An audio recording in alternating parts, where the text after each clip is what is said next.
So I'm going to be doing a presentation of potential presentations. A practical demonstration of ADHD analysis paralysis. Analysis paralysis, or why I cry when anyone uses the word potential. I've used it like 17 different times. So among other things about ADHD, we have sometimes difficulty with things called executive function. Sometimes that means we have too many ideas in our head and we can't decide between them. And then we decide, this is a comedy show, we're just gonna do 5 presentations in one. Woo, okay. First of all, in defense of the baby girlification of fictional Republicans. For the people who don't know, this is about the television show Succession. And the subtitle is, Why It's Perfectly Fine That I Want to Fuck Kendall Roy. Okay. Let's define some terms first. Okay, we're gonna use some quintessential internet terms. So first of all, there's daddy, Pedro Pascal. And then for baby girl, this is Zhang Hao. I do not know who this is, but if you search baby girl on Twitter, that is the only person that comes up. He is a Chinese singer who was involved in a Korean reality show. And I think you could tell, he seems like a typical baby girl. You're understanding the concept. So what do I do? Virginia.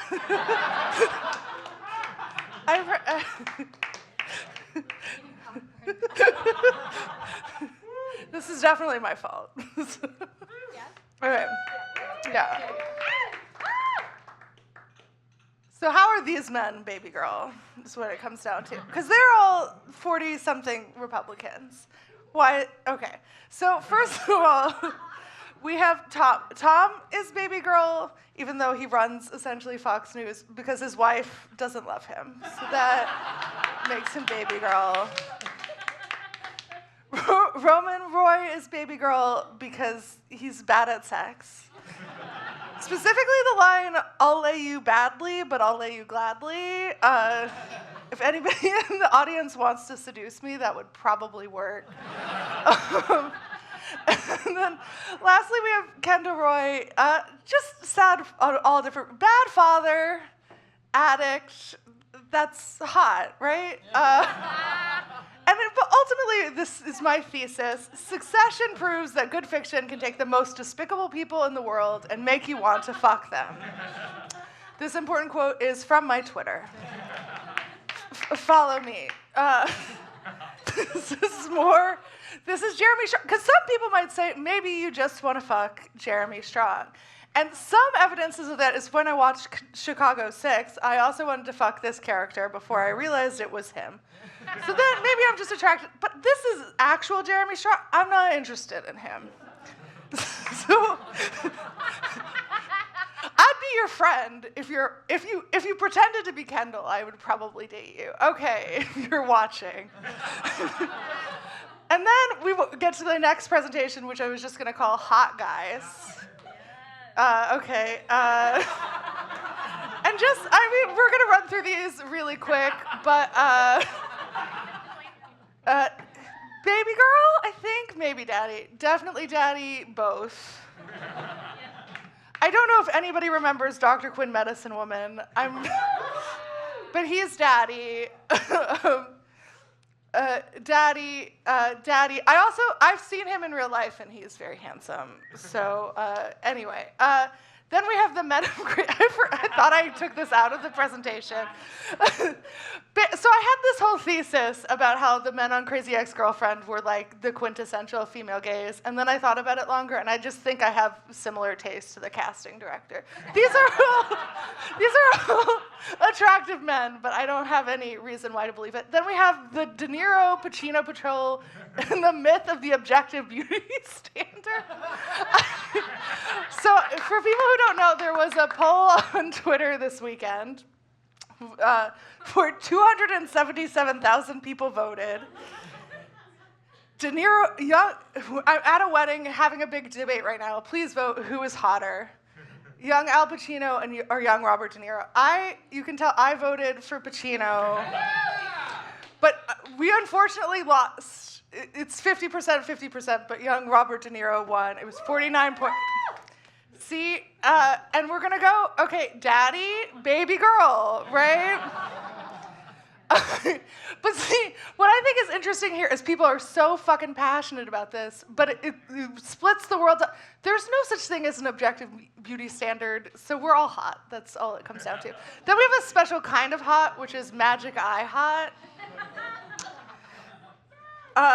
That's where everybody is telling you that someone is hot, and you're like, no. And then one day, you're like relaxing your eyes or something, and then blam, a train. And suddenly, Timothée Chalamet's hot.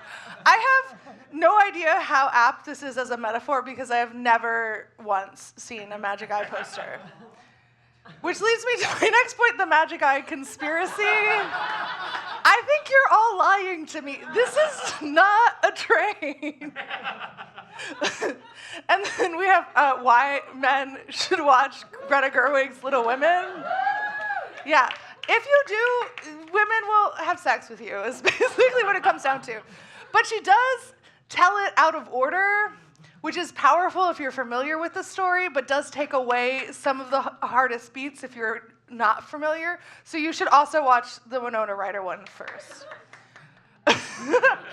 One person is dying on that hill with me. Finally, we have Hegelian dialectic epiphany and the Barbie movie. I don't know if anybody knows, but in like less than a month, or actually slightly more than, I don't know what today is. The Greta Gerwig's Barbie movie is coming out. And to me, to me, it's a perfect expression of Hegelian dialectics. Or for people who are familiar with the Hegelian, I have a master's degree in philosophy and I never studied Hegel. But basically, it's a party trick where you take thesis, the opposite of the thesis, and you put it together and you have synthesis, right? So what we have as the thesis is a Barbie doll, a doll with a huge rack, right? That's thesis. The antithesis is feminist coming out movies. And the synthesis is the Barbie doll movie by Greta Gerwig. And this is a final tweet from me. You know how Tarantino says he didn't worry about his death before Pulp Fiction came out because he knew he was destined to make that movie? That's how I feel about watching the Barbie movie. No grassy knolls in here. Okay. Also, this is a very horny presentation, and I just want to say, that's not an ADHD thing, that's a woman in her mid-30s thing. Okay. And then so that was like a little trip inside my mind. Do we think this is a superpower? Yeah, see, you guys are liars. Like, that was a mess. And I agree. Okay. Have a great night.